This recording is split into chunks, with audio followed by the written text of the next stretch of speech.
Welcome back to The Perspective. Todo Mulya Lubis, a well-respected and high-profile advocate in Indonesia, is one of the advocates of anti-tobacco in the country, and he's clearly stated how human rights is being violated by allowing this unattended by the government. And how do you see, are you here as well as part of the push towards Indonesia signing the FCTC? We are. We are trying to make a very strong push to get the Indonesian government to sign the FCTC. We think it will produce immediate public health benefits and no economic harms if Indonesia does it. It's also important because Indonesia is seen not just as a regional leader, but would like to be seen as a global leader. It can't be seen as a global leader in public health if it is not a participant in the Framework Convention. 180 nations around the globe have ratified the Framework Convention. Almost all of them are making progress. The other important part, too, is Indonesia is committed to implementing its Sustainable Development Goals. It can't succeed in doing that unless it tackles the tobacco problem sincerely, and adopting the Framework Convention is a key component of that. And in your perspective, are we seeing a light at the end of the tunnel anytime soon? Is Indonesia moving towards that direction anytime soon? I'm optimistic but uncertain. Okay. Would be the way I would put it. Your president and the Ministry of Health have both publicly taken strong positions in support of taking action to rein in the tobacco industry, reduce tobacco use, and adopt the Framework Convention.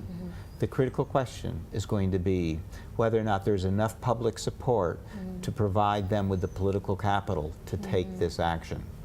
And are you seeing that support? You're working with Indonesia for over 8 years now, and especially now it's more vital for Indonesia to adopt this.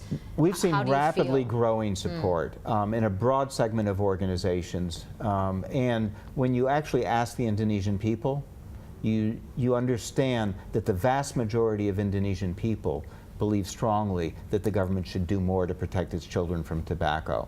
So this is a win-win for a government official. It's a win because it's good for public health. It's a win because it will be popular. Every country that has adopted these tobacco control measures has seen that its public likes them and that it has greater respect for its political figures who take these actions. And so with campaign, what if you can tell us a little bit more about campaign for tobacco-free kids? Are there any specific campaigns you're doing here in Indonesia? Any programs that you'd like to be done more here in the country? As I said, we've been working in Indonesia for about 8 or 9 years. We're also working in a significant number of other countries in this region.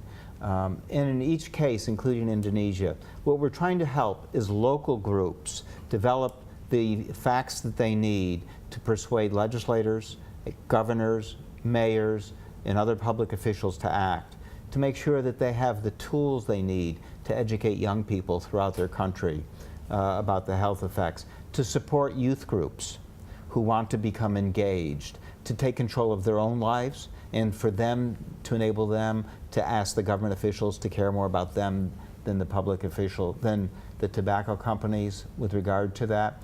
We're working with academic institutions to ensure that the leading economists and health officials have the resources they need to be able to develop the facts and present the facts persuasively. We're also been working here to educate journalists and lawyers. Which is part of your work when you visit at this moment. It is. I understand you had a press conference yesterday? This morning. This morning? This morning. We had a press conference in part to raise an issue that is also troubling. We, for a certain number of years, worked with the country of Uruguay. When Uruguay was sued by Philip Morris International, the leading cigarette seller here, when Uruguay increased the size of its graphic warning labels, Philip Morris International sued them in an international trade tribunal because it was clear that the warning labels were legal under Uruguay's laws. And what was also clear was that Philip Morris was trying to threaten and intimidate Uruguay as well as other countries. We provided them both financial and technical support, Unfortunately, just a month ago, the International Trade Tribunal not only ruled that Philip Morris's claims were totally without merit, they required Philip Morris to pay the legal fees. But there is a case pending before the World Trade Organization in which a number of small Latin American countries, and now Indonesia, have sued Australia because Australia made the decision that to best protect its children, it would no longer allow them, the cigarette companies, to use the packs literally as advertising materials with regard to that. It's a case about the right of each country to decide how best to protect its children. It's unimaginable to me why a government like the government of Indonesia would side with the tobacco companies to challenge the sovereign right of Australia to choose how to protect its children. It's the kind of thing that makes no sense. And part of the reason we're here is to ask the Indonesian government to consider withdrawing from that lawsuit against Australia. Because if the Indonesian government ever takes strong action, the last thing it wants is some international arbitration panel of arbitrators not from Indonesia to second guess it. And that's what this case is all about. So it's interesting. The Ukraine used to be a party to this case in Switzerland involving the World Trade Organization. And after its government collapsed because the public was so upset about corruption, one of the first actions it took was to withdraw its support for the WTO as a sign of its independence. My hope is that Indonesia would do the same thing. It's inconsistent with the statements made by your president and the ministry about the desire to reduce tobacco use. So with the hope that Jokowi will be able to make this as a priority, it should be in the national legislative program this year, if not sooner.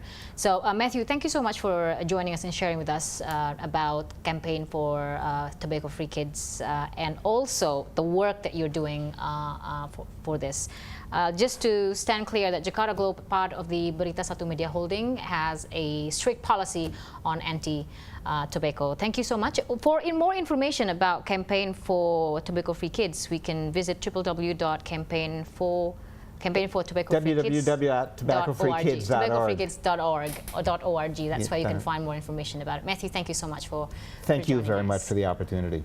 My name is Florence Armin. This has been The Perspective on Jakarta Globe News Channel. I'll see you until next time.